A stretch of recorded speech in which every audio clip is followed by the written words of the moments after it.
My 7-year-old grandson pulled on my sleeve at Sunday dinner and whispered a question that changed everything. "Grandpa, why does Grandma cry every time Mom locks the basement door?" I looked across the table at my wife, Eleanor. She was smiling, passing the potatoes, acting like nothing in the world was wrong, but her hands were shaking, just slightly, the way they only shook when she was holding something in. I didn't say a word that night. I just waited until everyone left, and I asked her the same question my grandson had asked me. What she told me sent me down those basement stairs 3 days later, and what I found down there changed the way I saw my daughter-in-law forever. My name is Robert Ellison. I'm 73 years old. Eleanor and I have been married 49 years, and for the last 4 of them, we've lived 11 minutes from our son Michael, his wife Danielle, and our 2 grandchildren, in the house Michael and Danielle bought after Michael's promotion. Eleanor and I sold our own home 2 years ago, the one Michael grew up in, after my knees made the stairs too much to manage. We didn't move in with them. We kept our independence, our own small place across town, but we were close. Sunday dinners, school pickups, the ordinary rhythm of a family that still shows up for each other. Danielle has always been polite to us, efficient. The kind of daughter-in-law who remembers your birthday and sends a card on time, but never quite lets you all the way into the house. Not literally, but in some other way I couldn't name for a long time. The basement had come up before, in small ways. "Oh, that's just storage. Don't worry about it. We're renovating down there eventually. It's a mess. I'd be embarrassed." Reasonable things to say about a basement. Except Eleanor never laughed those comments off the way I did. Every single time the basement came up, something crossed her face. Gone in a second. But I'd been married to that face for 49 years. I knew when something was sitting behind it. There's a woman named Carol Whitfield who lives next door to Michael and Danielle, a retired school teacher. 71 years old, sharp as a tack, the kind of neighbor who notices everything and says exactly what she means. Carol had been kind to Eleanor and me since the day Michael's family moved in. She'd bring over banana bread on Sundays, ask real questions, and actually wait for the answers, remember which grandchild liked which cartoon. When Eleanor had her hip surgery last year, Carol drove her to 2 physical therapy appointments without being asked, because she noticed Michael was slammed at work and didn't want to bother him. I bring Carol up because of something she said to me, almost in passing, about 6 weeks before that Sunday dinner. We were both out at the mailboxes, and she mentioned, carefully, that she'd noticed contractors' trucks coming and going from the house a few times. Always when Michael was at work, always gone before he got home.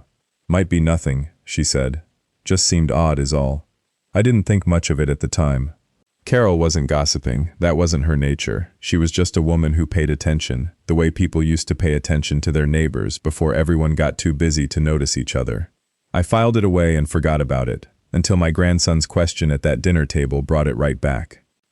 After Eleanor and I got home that night, I sat her down at our kitchen table and asked her directly, "Eleanor, what's in that basement?" She wouldn't look at me at first. Then she told me, in pieces, the way people tell you things they've been swallowing for a long time. 6 months ago, Eleanor had gone looking for a serving dish she'd lent Danielle for a birthday party. A dish that had belonged to my mother, one of the only things I still had from her. Danielle told Eleanor she thought it was in the basement, and that Eleanor should just wait upstairs, she'd bring it up. Eleanor waited 20 minutes.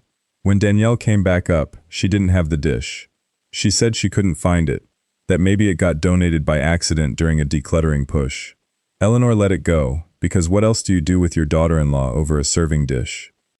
But a week later, Eleanor mentioned it to Michael, gently, not wanting to make trouble.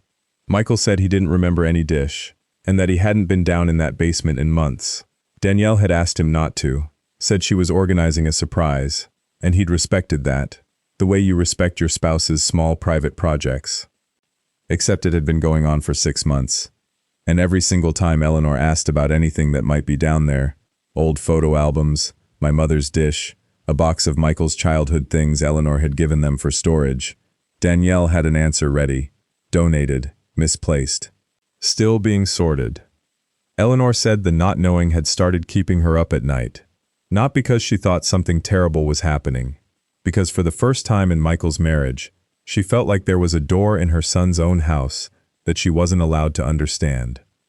I want to tell you about the night everything came into focus, because it wasn't dramatic, it was quiet, which somehow made it worse. It was 2 Sundays after that first conversation with Eleanor. We were at Michael and Danielle's for dinner again, and my granddaughter, only 4 years old, ran up from the basement stairs holding a small framed photograph. My mother, Eleanor, and me, at Michael's high school graduation. A photo that had hung in our old living room for 15 years. "Grandma, look what I found," she said, delighted, the way children are delighted by anything that isn't meant for them yet. Danielle moved fast, too fast. She took the photo gently but firmly out of the little girl's hands and said, laughing, a bright, brittle laugh, "Sweetie, you're not supposed to go down there, remember? That's Mommy's project room." She set the photo somewhere out of sight without looking at either of us. Eleanor didn't say anything. She picked up her water glass and took a long sip, and I watched her hand shake again, the same small shake from that first dinner. Nobody else at the table seemed to notice. Michael was helping his son cut his chicken. The kids went back to their game. Life moved on around the table like nothing had happened. But something had happened. My mother's photograph, a piece of a woman who'd been gone 22 years, a woman Eleanor had loved as her own mother, was down in that basement, boxed away in a room Danielle called hers, and neither of us had any idea why, or what else was down there with it. I finished my dinner. I hugged my grandchildren goodbye.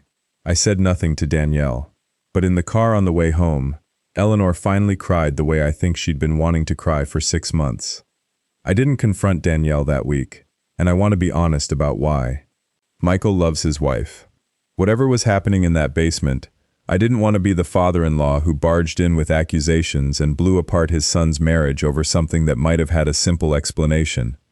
So instead, I did something quieter. I called Michael and asked, casually, if he wanted to come by our place Thursday evening to help me move some old boxes I still had in storage, my father's tools, things I'd been meaning to sort through for years. It wasn't really about the boxes. I wanted an evening alone with my son, away from that house, to see if he'd say anything on his own. He didn't bring up the basement, but he did mention, offhand, that Danielle's mother had been diagnosed with early-stage dementia the year before, and that Danielle had been quietly handling more of the family's paperwork and finances since then. Her mother's affairs were complicated, and Danielle didn't like burdening him with details while he was so busy at work. That single sentence rearranged everything in my head. Michael had no idea his wife had been carrying something that heavy, alone, for over a year, and Eleanor and I had spent 6 months assuming the worst about a locked basement door, when the truth might have been something far more human than either of us imagined.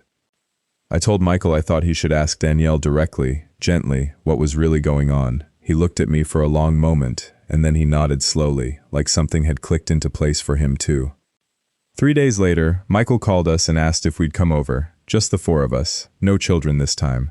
Danielle looked exhausted in a way I hadn't let myself notice before, too focused on the mystery of the basement to see the woman underneath it.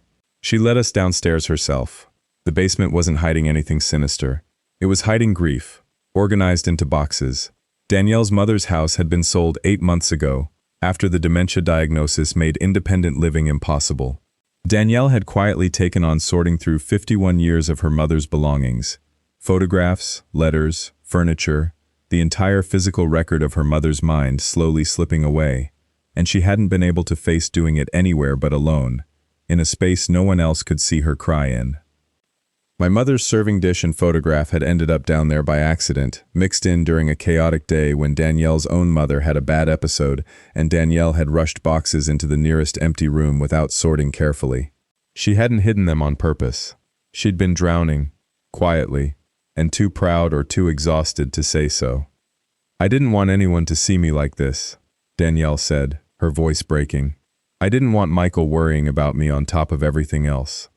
I didn't want you two thinking I couldn't handle my own mother's decline while raising your grandchildren. I thought if I just handled it alone, down there, no one would have to carry it but me." Eleanor was quiet for a long moment. Then she did something I'll never forget. She walked over and put her arms around Danielle, the daughter-in-law she'd spent 6 months quietly worrying about for entirely the wrong reasons. We spent that evening in the basement together, all 4 of us, sorting through boxes side by side. Danielle found my mother's photograph and handed it to Eleanor without a word, tears in her eyes. Eleanor found things of her own, unexpected things. a card Danielle's mother had written years ago thanking Eleanor for something kind she'd long forgotten doing. I want to be honest, this isn't a revenge story in the way you might expect. There was no lawyer's phone call, no dramatic reveal of betrayal. What I found in that basement wasn't proof of cruelty. It was proof of a woman who'd been carrying something enormous, entirely alone, because she didn't think she was allowed to ask for help. The real reckoning wasn't between me and Danielle. It was between all of us and the quiet assumption that a locked door always means something is being hidden from you, rather than something is being carried for you. We split the work after that. Every Thursday, Eleanor goes over and sits with Danielle in that basement, and they sort boxes together, and sometimes they cry together, and sometimes they laugh about things Danielle's mother used to say. The basement door isn't locked anymore. It doesn't need to be. My grandson asked me, a few weeks later, why Grandma didn't cry at dinner anymore. I told him the truth, because she's not carrying it by herself anymore. Nobody should have to carry the hard things alone, buddy. Not even grown-ups. He nodded, the way 7-year-olds nod at things they don't fully understand yet, but will remember one day, fully. If this story reminded you of someone in your own family carrying something quietly, let me know in the comments where you're watching from tonight. And if it meant something to you, there's another story just like it waiting for you right here.